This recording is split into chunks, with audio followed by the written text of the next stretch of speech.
So I'm getting there. Yeah. The society we live in right now, I'm telling you that most people will jump into homosexuality, because of poverty.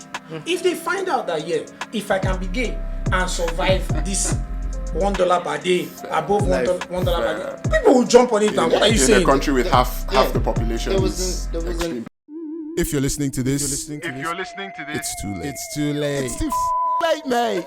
This is the Skelly and Mayo Show. And we're gonna start in 5, 4, 3, 2, and 1.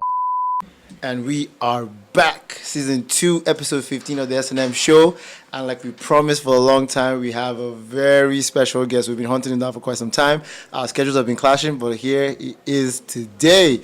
We have Mr. Elise, KingHashThatTag. Just in case you don't know, check it out. He's here. That's right. Yeah, this has been a few weeks, maybe a month or so in the making. We definitely had him down as an important guest for season 2, and finally made it happen. Welcome. Yeah. That's right. I mean, I'm so glad the show is on video now. That's right. So you can see how dapper he looks. He's got a super dry t-shirt. That's right. With a hat. We love The it. beard. Yeah, thanks a lot, guys. To be honest, the first time Maya actually told me I was going to be on this, as in I bought into it ASAP, like quickly, But like Maya rightly said, schedules had been clashing. I work for somebody, and that person is an ass. So the person wants me to work for my money. What a terrible person. I'm telling you, very terrible. Very, very. I don't know what's with bosses these days. That are demanding that people show up to work. Can't you pay me for free? Exactly. Goddamn employers. And it's finally good to be here. Amazing team. I've always wanted to be part of a blog, or a vlog, or a podcast, Some kind of log. some kind of casting people. That's right. And this is amazing. I've had the opportunity to work with Mayo and his team doing the whole fitness thing. Yeah. So I'm super excited. Good. Thank you so much for being here. And you've even worked out this morning. He was in here. Look at you. And, even sporting a little bit of a knee injury, and he still came in and put the work. So those of you at home that are just being lazy and claiming that you're injured, please Or people like me who follow suit. ate breakfast, read comic books, and listened to music all morning. That's been my morning. That's kind of a fantastic morning. Yeah, it's kind of a good one. But I will get that working later this afternoon. Great. I've been on it since like literally 7 a.m., 8 a.m., 9 a.m. Well done. Interesting stuff. Man, but thanks for coming through. So let's dive into it. So I want to start with how I first came across. Somehow your video or whatever just got like suggested to me on Instagram. I watched it and I was in stitches in the morning. You used to be like my morning, like your page, Brother Shaggy's page. Those two pages were like my morning chuckles. Like, you just get me started. Yeah, man. So I'd seen that. Then there was an event at Maitama Amusement Park. And then there I was, like, standing there. I think I was leaving, actually. Then I see him coming in. And I literally run up to him like as if I know him. I'm like, hey, how you doing, man? And like I said, man, I'm so happy that I was able to oblige me. I was like, hey, he acted like as if he knew me too. When he left, I was like, I was like, yeah. No, it does, actually. It does. So I think bumping into you was more of was like fate, I guess, because for some reason I'd always been hearing of Icebox, Body Rocks Fitness and all that, but I never knew that it was actually Mayo at the time. And he was very pleasant. He was like, KingHashThatTag, what's going on? And I'm like, okay, this guy is a soji guy. What's going on, bro? Let's not embarrass ourselves in public. That's right. And from then on, it's just been, business. We've been professional with each other. Yeah. We're very cordial. Very good. Mayo can be annoying sometimes. Yes, that is a fact. Everybody says when that. he's Don't putting get you- me started when on he's putting you through these sessions. annoying Mayo As in- can be. That's even when the sessions are not even the worst. Like in regular life, he's one of the most annoying people I know. I feel like I like to fill out all the roles. If I'm your friend, let me be that person that annoys you too. But so you don't have any other friends. But you also know that you're one of the most annoying people. Yes, I'm saying Okay, I good. embrace that role Very in good. people's lives. Very good. Yes. And I like punishing this guy. No, He's working. No. Oh man, what Interesting. was that last video you did on gym owners?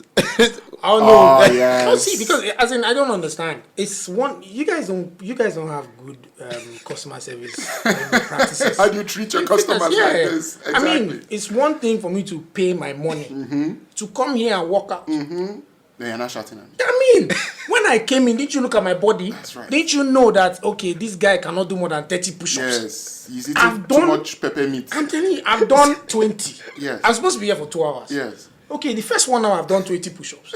Allow me Okay, now I'll try. do the remaining within At your own pace. Yeah, but Maya will be over there saying, let's go. Where are we going to? Where are we going to? This life is one. What do Yes, you mean? now. That's a very good question. Every time I say let's go, where are we going? Where are we going? Where are I we say let's going? go a lot too. Let's go. Let's go. Where are we going to, bros? We're here already. I don't know if you guys noticed, like on the way in here into the studio, there was a bucket at the front. Yeah. Did you notice? Yeah. Did you look No, inside? I did not look. I don't see anything. Oh yeah, there was vomit in there. Ooh. Somebody just puked. Somebody puked. Yeah. Wow. It's not my It portion. was his That's- first. It was his first time, and then he sat down there. My cousin was blowing, like fanning him. Yeah. Like he's like, yeah. Then I looked in the bucket like, ooh. Oh no. It was like, yeah, Lucozade in there. Oh no. He drank Lucozade. But I won't lie. Last night, I almost did. During a workout. Yeah, and it was a solo workout. Nobody was pushing me. But I felt it, Wow. and I've never understood. To me, I've always seen it as kind of an Wimbo thing. Who vomits when they work out? like that's a white man thing to me. Yesterday, it almost happened to me. No, now that you guys have even mentioned it, I think I'm going to start checking what I eat before I come here. That's- you because have me, to. I gas out It's easy. very You have important. to. Yeah. Yes. You I have to. gas out And even easy. the timing, like just how when did you eat? Just how long did you give before you started working? No, me, I'm not bothered about the actual throwing up. Throwing okay. up is okay. It's what I throw up. I don't want to come here and start throwing up. Amala. And, you know. But like, dude, what did you have for breakfast? Yeah, actually, as it becomes a stigma. Because of the reception, That's true. You become the Amala guy. Yes. Is that Amala guy came in? No, they say no. This is what will happen. Guys, KingHashThatTag came. Who is KingHash? That guy wait for me to Amala. Oh yes, we know. Yes, and it just sticks. No. That's true. It's not your portion. Yeah, it's not a It's not portion. my- It will never be a portion. I reject no. it on your behalf. Oh man. Okay, so with the comedy thing, look, let me relate it to somebody else. So, the same way when I first discovered Files the bad guy, I thought he was a comedian. That's how I knew him. I just saw him doing funny skits on Instagram, and I absolutely loved it. Before I even knew he was into music, and then actually very, very, very good musician. And then he kind of puts everything. I think whatever he puts his hands into, he does very well. In his acting thing too, I really like him as an actor. And obviously, his music is amazing, and he's one of the only artists that really, really like sings sense. Yes. Like these Yes. days. Yes. So I really value him for that. I think you're a very, very intelligent person. Even your comedy is It's intelligent smart. too. Yeah. You know. Thank So you. but like, is there a plan for it? Is this something you want to just keep as a passion where it's not really like okay? Well, let me not even jump into conclusions. Do you have like do you do comedy shows? Have you had any of those? I'll be completely honest with Okay. you guys. I have only ever done 2 comedy shows. Oh right. The first one was a church gig. Ah. Shout out to my pastor. Hey, You can drop it. you can drop his name. It's fine. I didn't remember. At the time. No, but this was in Manchester. This was in Manchester. Okay, in the UK. Yeah, in Alright. the UK. And I didn't really have my brother. We're going to church that time, just to kill time. Yeah, just to kill time. It's Sunday morning. I'm not gonna lie. Yes. Yeah. I'm not gonna lie. So that was the first time of doing a comedy show, and then the second one was actually in Abuja here, and I initially thought I was prepared for it, but I wasn't. Yeah. So halfway into, not even halfway, like 2 minutes into the whole thing, I bombed it. Oh wow. Yeah, I bombed it. So it was more or less a case of taking a step back. Yeah. I actually get invites. I come for the comedy show, of but course. I check it and I'm like, you know what? See, this Yeah. comedy show thing, it's a whole different ballgame when you're sitting down in front of people. Yes. And it's not like I have been able to do this on my own. Yeah. So you see, so I can't really bank on people being receptive to whatever it is I have Yeah, to give do, yeah. on stage. What I've been able to understand, or what I've studied over time, is most of these comedians who do stand-up gigs. Yeah. What they do is initially they start up with friends and family. Of course, yeah. you know, I'm putting up a show somewhere. They just get a one restaurant space, and then they do their thing. Yeah. And then from then on, It's a safe space. It's a safe space. So they have a safe space. Yeah. So when it's that, when the shows get bigger, you find out that a majority of them, friends and family, are in front row. In front, so Front row. they You're reacting So to them. so you react to whatever it is, and then so it spills over, and it's like a ripple like effect. a ripple effect, like a ripple Exactly. effect. It just goes like that. So that was one thing I was able to learn. So I just said, you know what, let me just fall back a bit, perfect my skills, and to be very honest, I'm not a good reader. Okay. But with respect to the subject of stand-up comedy, Yeah. I've actually been reading a lot, and there's an art to it. There's an art as well as a science Okay. to it. It's not. You find out that a majority of Instagram comedians, when they get on stage, bro, they don't really say much. Yeah. They don't really say much. Most of it is recycled stuff. Yeah, I know about And that, definitely. for I don't know, I don't want to sound condescending, but a majority of the laughs that they get is from a place of let's not just make This it guy is bad for trying. you. This Yeah. guy is trying. He's you at know? least up here. That kind of thing. So I don't want to be a part of that pity party. I get what you mean. If I do decide to go into stand-up comedy at some point in my life, Yeah. which I do hope to go into, nice. I plan to do it on my own terms, and I plan to do it well. And on that point of how people hone the skills, you know, elsewhere they're comedy clubs. You know, late last year, I was in London, and opposite my hotel happened to be a comedy club, and I went there twice. And what will happen is, you have people who come in, and you can tell they're just working on material. This is not the big show for them. This is not the tour. It's just few people in the room, and they're just working on stuff. And it's that those clubs play the same role that the family and friends you were talking about play for our comedians here. It just gets you comfortable with stuff. You find out what's funny, what's not. You tweak this joke, you get it. You know where to put the emphasis in the sentence, all that. And then finally you can go out with a finished, polished product. Another thing is that, like, personally, I'm a huge stand-up comedy fan, but the world has changed. Like, what you do right now, is a legit art form in and of itself. You know, it's it's recorded, but you know, instead of just reaching the people in the room, you reach many thousands, People, yeah. possibly millions of people on the internet. You know, so I know we all look at stand-up comedy as sort of this pinnacle thing in the comedy world, but I do think your Instagram comics are just as valid as artists as anybody else. So I really respect what you do, what all our IG and social media comics do. You know, it's just as valid because it brings the same joy, it brings the same laughter. Yes, it does. Yeah, and it's still open to as much criticism, Absolutely. especially on a platform like the internet, where there's a lot of keyboard warriors Yes. who are just around to be as negative as possible. Yes. Doesn't matter how good something is, they're just there to like bomb stuff. Yes. And I love that thing you mentioned about you know, keeping a familiar space, like zone around you, like, and using that as a ripple effect, because I do some speaking now and again in some places and seminars and workshops, and that's my own technique too. All I need is one person. Connect I just with need one one person that I know there, and then I'm comfortable, and then my eye contact can keep coming back there. Whenever I seem like I feel like, oh, I'm feeling a little bit overwhelmed by the I come back there. And there's always someone in the crowd that's always like looking angry. Have you ever noticed that? Yeah, There's always someone that's Always looking is. me. There's always- There's one guy that's looking always, upset. like- or somebody that'll be yawning. Like- Like, Yeah. "Hey, did you not sleep? Why are you doing Oh, that?" why are you here? Shouldn't you be in bed? But funny. It's not peculiar to our environment. I think you find those kind of people in every environment, every comedy scene. There's always one angry person. There's always somebody who feels he has better things to do.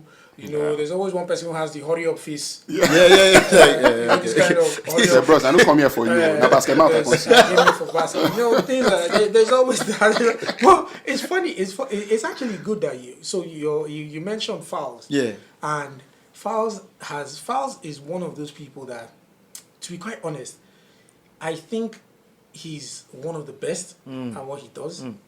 He's intelligent. Yes, that intelligence. He's intelligent, and he knows how to blend, how to put in local content. Yes. Do you get? So he's one of those people that I actually look forward to listening to, look forward to watching, you know, and he's not, so Fowles doesn't have 10 million followers, Yes. but he has his followers that appreciate him. So Yeah. I think for more reasons than one, you know, that's one person that I look up to when people say, Ellis, you ought to have been bigger than this now. How about you started before most of these people, blah blah blah. But at the end of the day, I always go back and I look at I'm not gonna lie, I look at all these guys, their content. Most of it is recycled. Yeah. No, I agree. 100%. Most of it is poorly delivered, but trust Nigerians. Listen, drop bottle on the floor now. Bakalam, there's somebody that is willing to laugh. See the way the bottle breaks. As in, and you just want bottle breaking challenge. Menu. You get so you and we forgot say we're 200 and something million. You will always find something. Your people are your people. Yeah, your people are your people. Yeah. Your people are your people. So, people say to me, Ellis, see, I don't know how you do it, but your content is so intelligent. It's only intelligent people that will get your jokes. Whenever they say that thing, in my mind, I'll be like, people don't know this thing you people say to me. Stupid people will be angry at me because they'll just come and say, I bet all this ITK, all this notebook. You know? So you people are making enemies for me. Why you tell me? But the thing is, I truly believe the comics that have, the community that have the most longevity in this game are the truly intelligent people, like Dave Chappelle, Chris Rock. Those guys, like Joe Rogan, because they can speak from a vast knowledge of different things. So I don't know, maybe I'm speaking short-sightedly as another intelligent person. I'm appreciating that, but maybe I feel like we're cutting off the people who don't. But the same thing you said about Fouls. And one other thing I want to say about yours is that I feel like you found this really good balance because you don't use profanity per se.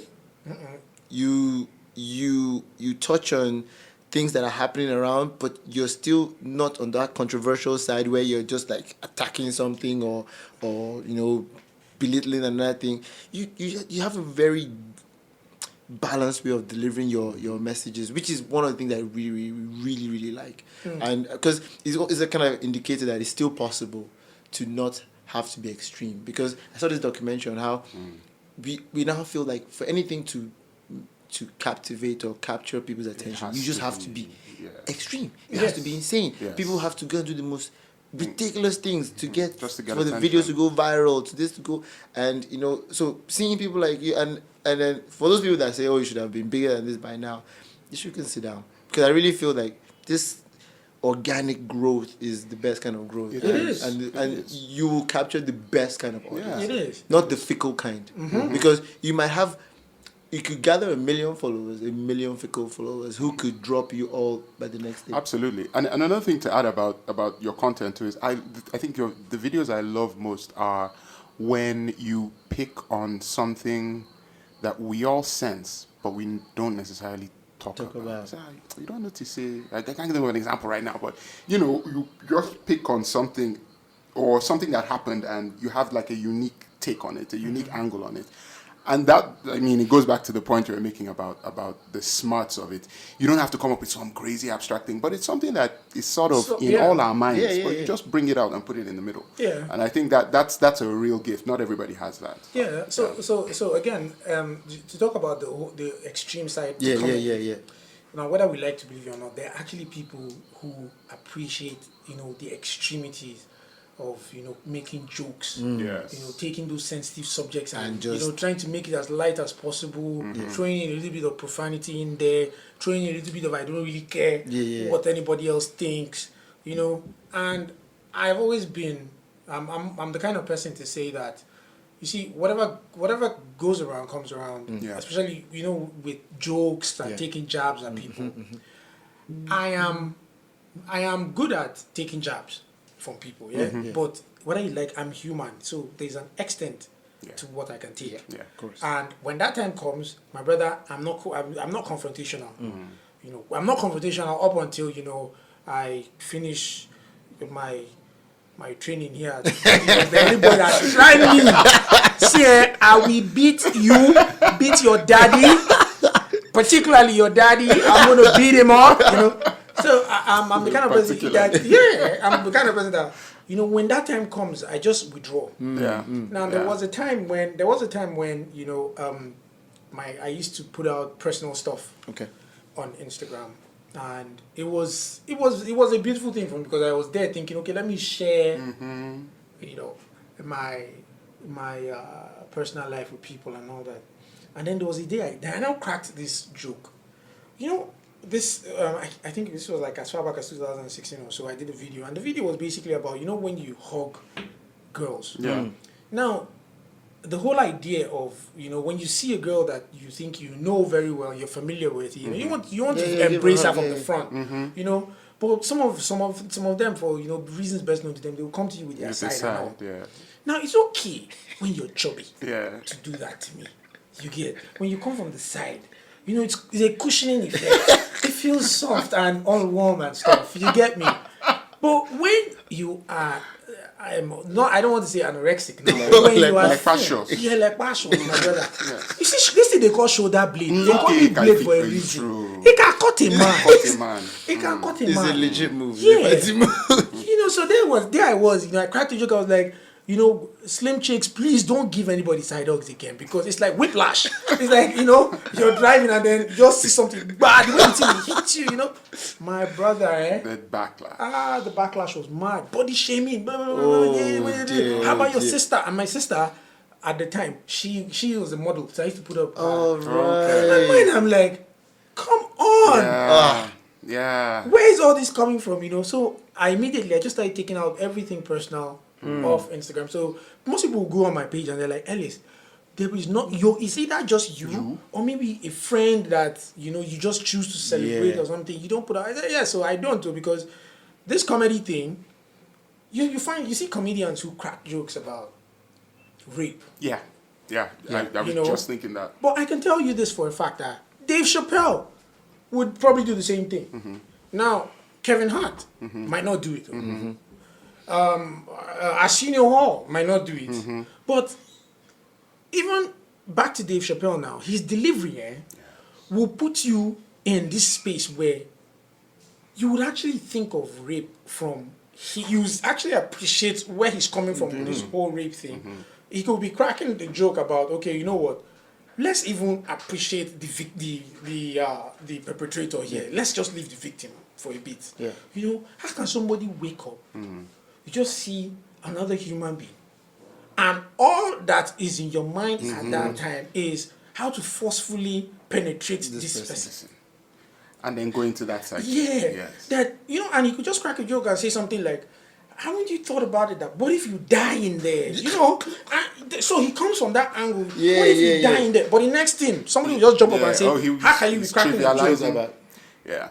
Do you know? But he all he has come out to say now provoke is, the thoughts. Yeah, Like, just think provoke about it. this. Think about this thing. Think about the fact that you get up.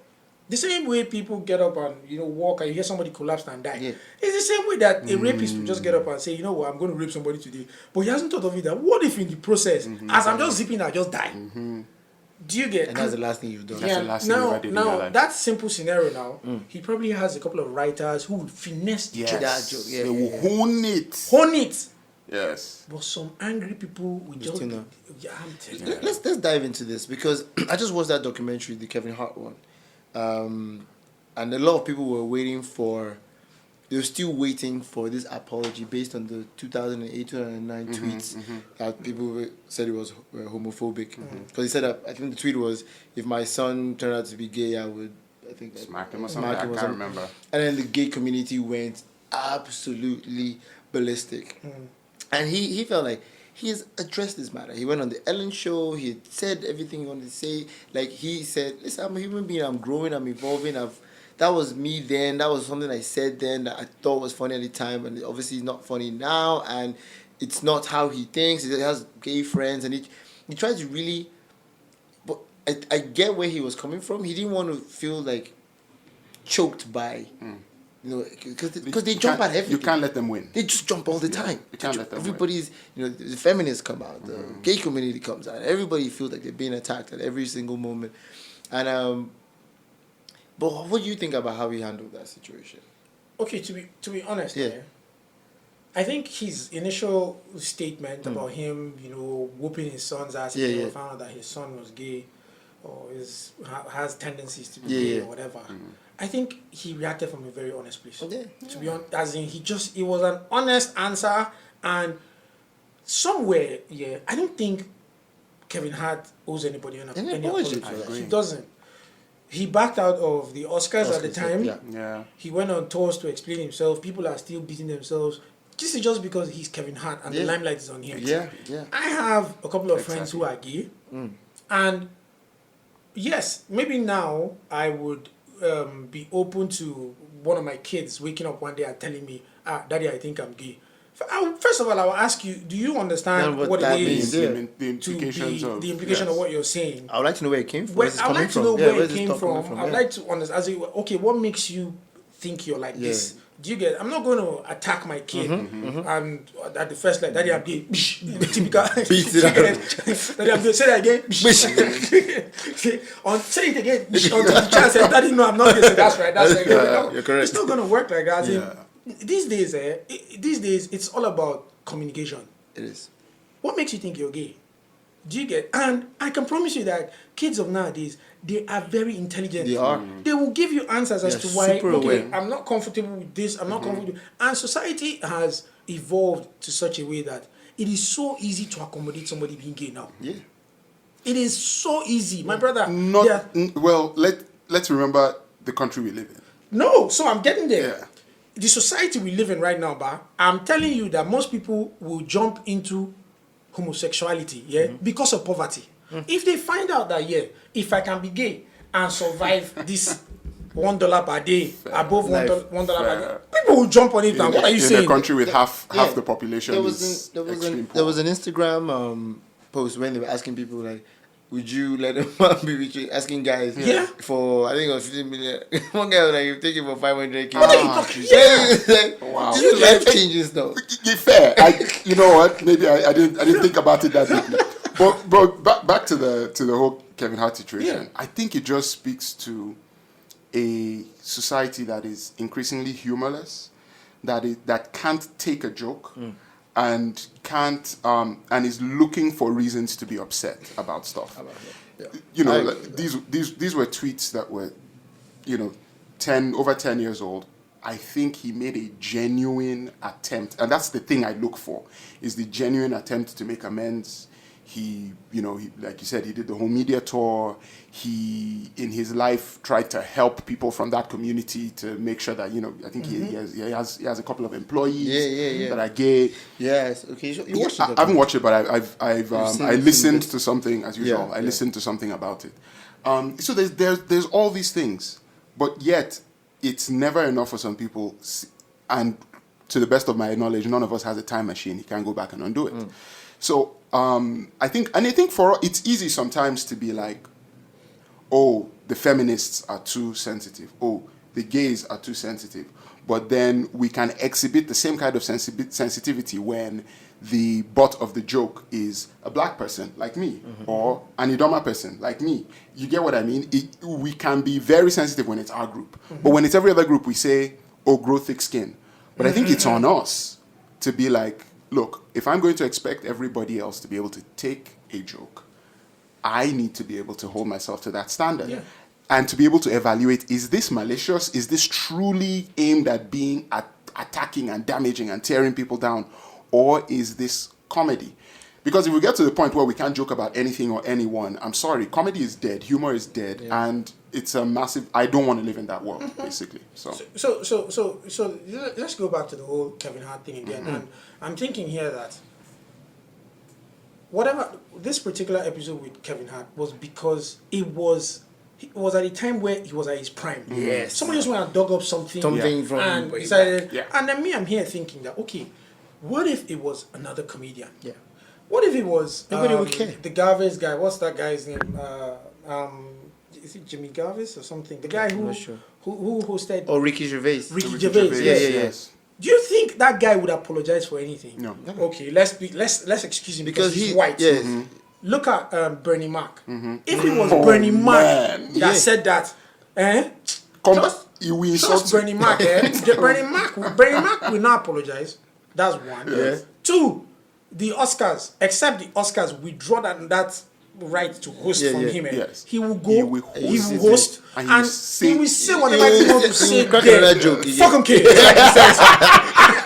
That's exactly what he was saying. He said it now. Fuck him, kid. gay. You know, he would say it. So I think they just picked on Kevin Hart because maybe somebody just realized that okay, this is a soft spot for him. Yes, and he's rising too fast. He's rising too fast. People too bitter. He's so friendly and nice, but he's vicious. We know he's vicious. I mean, there were people who cracked worse jokes back in time. Yes. Back in time. So I dare anybody now to go and dig up maybe Richard Pryor. And Richard Pryor is probably in the he's a Hall of Famer now. Okay, I dare anybody to go and dig up something that he said 50 years ago and say, please, you know what, take him off the Hall of Fame. Yes. Because I dare you. I dare you. It doesn't make sense. Because this takes me, there's two things I want to bring up.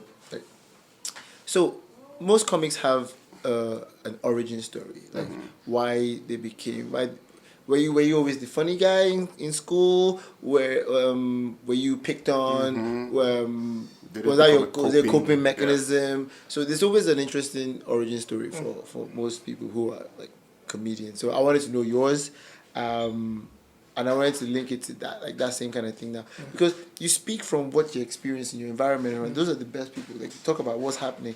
So if you go dig up a joke from Richard Pryor from back in time when things were heavily racial, that's just what it is. That's what he was going through, and that's what we're going to talk about. Simple as that. But yeah, I would really like to know your origin story. Okay, so my origin story is, to be honest, so okay, let me address Instagram first. Okay. I think I got on Instagram, out of frustration. Because there was a time when things were really bad for me, and I just saw it as an escape mechanism, to run away from stuff.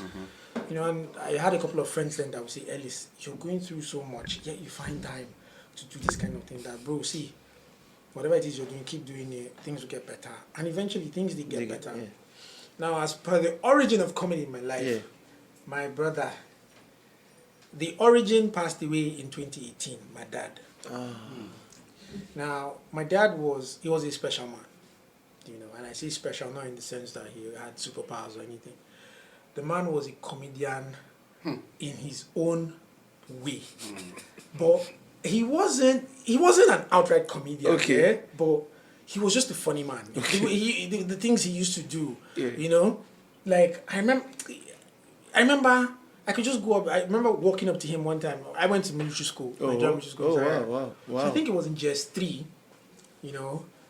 I was picked on, to become like a prefect in SS1, and the process of that, the initiation process is so brutal. Wow. Yeah, it's so brutal.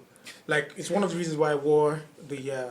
Oh, you hurt your knee. Yeah, I had a surgery that took me out for it took me out for a term. Wow. In SS1 because of that. So I remember, out of fear, I went to meet my dad. And I told my dad, Daddy, I don't think I want to go back to NMS again in next year. He now goes, why? I said, Daddy, please, the school is not nice. I didn't want to tell him what was up. I just told him the school is not nice. Everywhere is dirty, blah, blah, blah, blah. He now said, okay, what school do you want to go to? That's how your boy said Atlantic Hall. And this was Atlantic Hall that time. At the time, when in NMS, school fees was like maybe I don't know, 2K. I think 2K or so. Atlantic Hall, 100 and something K. So I told my dad said, no problem. I'll discuss with your mom. And I'll get back to you. I said, thank God. Hey, I'd already, started reaching out to guys. Reinvent myself. Man, I started working on my walk. I was going to walk in. The Atlantic Hall walk. Yeah, now the Atlantic Hall walk. And all that. My brother, around 8, that's how this man called me. Said he used to call me Imayan. That's Iman, my son. Okay. He said, Imayan, please sit. That's how I sat down. He said, Iman, I've thought it hard. I've thought it long. Unfortunately, I cannot afford the school fees right now on my own. So what I'm going to do is, I'm going to get you a tray and some loaves of bread. And you start hawking. Okay? As soon as you come up with your own share, you bring the money forward. And we can. He had this seriousness. He had this seriousness on his face. And when he was done, he just said, okay, so that's it. I went back to my room. I thought about it. I said, this man was serious. And I went back to him and I said, Daddy, I've changed my mind, to be honest.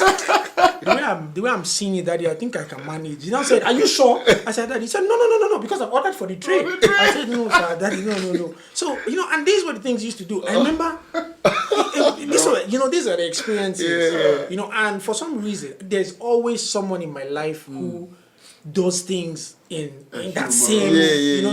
So these are the things that rub off on me. My dad would say to me, my dad would say, out of all my children, Ime is the only rebel. Ime is the only child that I would say, go and eat, Ime will go and drink. I'll say, Ime, go and sleep. Ime, wake up. Ime, wake up. Ime will sleep. And these are the things that, every day I just look at it and I say, man, I miss this man because, my dad would call my phone and I won't pick. The moment I pick up the phone, he had something to tell me. He won't tell me that thing again. He would just go, he would start with email. I'll say, Daddy. So what are you speaking with? I'll say, Daddy, my phone. He will say, no. What kind of phone? I'll say, it's a mobile phone. He say, good. Good, you've gotten it. That's how he talks. Say, good, you've gotten it. Now, did I call you earlier? I say, yes, Daddy, you called me earlier. So why didn't you pick up? Daddy, I was in the shower, which takes me back to my initial question. What kind of phone is that? Say, Daddy, it's a mobile phone. Say, don't you think you should have it on you? In the shower. Say, of course. You can be quiet. You can be somewhere.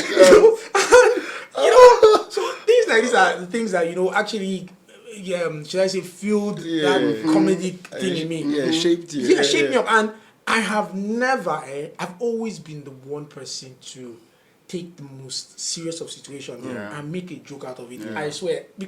Call it whatever you want to call it. Coping mechanism, escape, blah, blah, blah. I mean, I have a terrible phobia for needles. Hey, bro. You can rub me with a needle, but if you come at me with, I don't know, a katana or a gun, or bro, there's a possibility that I'll just wait for you to say, to slip. You know what? And I'll just pounce on you. But you see that needle? I'm lying down. Take it all. Take it all. Well, that's funny. Yeah, and you can imagine where I wanted to. I fell ill sometime in October, and I had to be rushed to the hospital. I was in pain, bro. When I saw the needle, I told the doctor, I said, Doc, please, I will do anything for you. The woman looked at me and said, I'm a married woman. I said, Madam, it doesn't matter. Everybody started laughing. In my mind, I said, these people, I'm sick. I said, Madam, I will do anything. I will do anything. Just tell me, I will do anything. I'm a married woman. I said, Madam, calm down. If you don't just give me this suggestion. I kept saying funny things to her. I said, Madam, you have needs. Let me help you meet those needs. And funny enough, these are things that when I'm done saying them, I have a book that I just go to and I write them down. I just write them down. I'm like, one day I will maybe a situation or a scenario will just present itself, and I'll actually maybe say something like this to people and see how it goes. The desperation of the people trying to escape their worst fears, the things that people say and all that. So there, I guess you could say my dad was a big influence. The kind of people I roll with. I'm the kind of person that I respectfully, if I see you from afar, I just have this thing. If I see you from afar and I know that we won't jive, we will not just jive. It won't work. It won't work. No matter how chummy you come on, hey, I'll just hey too and then bounce. But if I see you from afar and I just know that I can vibe with this person, the moment I start vibing with you, I promise that I'll even take some jokes, some funnies from you. I'll take some funnies. Like, I can crack a couple of jokes about Mayo. I think Mayo is, in the gym, I think Mayo is like, what do you call those people that have OCD? Those OCD people. Yes. Mayo is like those people. He'll be doing, let's go! 1, 2. Somebody will just drop the dumbbell somewhere. He'll just go, 1, let's go! 1, 2. In my mind, I'm like, this guy don't know Marshall. Yeah, be watching me. Let's go, 1, 2. And then as he's looking at the time, somebody just drops, I don't know, one of those equipment somewhere. Let's go! 1, 2, pick it up. Sometimes I'll just be like, if I set leg for this guy, this guy don't say they punish us, family, work. I get to work with. I'm a project manager on a 9 to 5. Why did I have a feeling you were? Yeah, that's So I'm a project manager, and any project manager will tell you that the most difficult component of project management is people. It's not processes. It's not machines. It's not the other resources. It's people. There are some funny people. There are things like this that people do. You just wonder. You're supposed to do a task. Person will just tell you, man, boss, I'm not feeling too good. As in, and you're just wondering that. At what point did you not start feeling like it? Exactly. Do you get? Did you not know? Did you not know? Do you get? And it becomes, to me, a joke because me, I'm a very hands-on person. I'm the kind of person that if somebody's not willing to do his part of the job, my brother, I will do the job. I better let's get on with it. You know. So, comedy-wise, frustration, family, work. But I owe it all to that man, to my dad. My dad was. God bless him. Man was a bad man. He sounds just brilliant. I swear. We're gonna have to wrap the show up now. But I want to bring up one more thing. Because you mentioned your sister does modeling, and I see some of your shots. You dabble a little bit. Yeah. I know. Thank God we do videos now, so they'll see your nice beard. But you know what I've always said, and I have two right now. Yeah. I can't wait for the grey to set to Kai. Yeah, man. Problem go deep. Man, we could go this show going forever. So my mom said I started graying out when I was 2. Yeah. When you were 2? When I was 2, yeah. And initially, she was really scared. She said she cried all through the night. She was wondering what was wrong with me at the time. And as the Lord will have it right now, you know, it's something that people are looking for. It's working. You know, and all that. Yeah. All right, great. Okay, so we do this for everybody that comes on the show. Yeah. So you have to ask you a question. Yep. Are you? It's true. Yeah, of course. He's quiet. Yeah. Are you seeing anybody, or is there anybody out there who believes that you are? Yeah.